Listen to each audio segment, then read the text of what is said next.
Nie, panie pośle, rozmawiamy teraz na temat wyjaśnień rezolucji dotyczącej sytuacji w Rosji i głos ma pani poseł Mirkunai Temikulienė.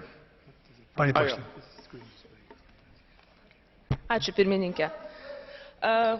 Panašu, kad nėra priežasčių tikėtis esminių pokyčių rinkimų procese Rusijoje. Permatomos balsadėžės ir kameros balsavimo apylinkėse nesprendžia sisteminių problemų. Pats prezidentas Medvedevas yra pripažinęs, kad reikia keisti reikalavimus, bet jau po prezidento rinkimų.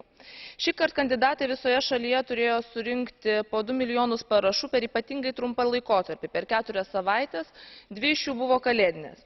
Tokie reikalavimai sudaro formalų pagrindą apriboti rinkėjų galimybės rinktis iš plataus politinio spektro kandidatų. Stebėtojų statusas yra suteikiamas tik užregistruotų kandidatų atstovams, o tai riboja visuomeninio rinkimų stebėjimo ir kontrolės galimybės. Nerimą kelia pranešimai apie kliūtis veiklai, su kuriomis susiduria nevyriausybinės organizacijos, pirmiausia asociacija Golos.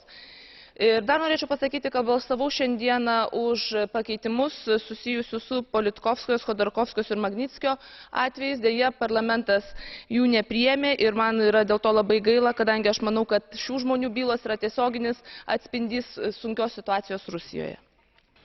Dziękuję bardzo. Teraz głos zabierze pani poseł Norica Nicolai. Bardzo proszę.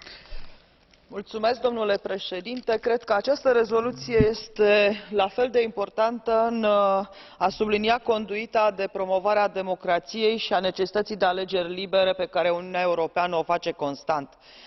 Rusia, ca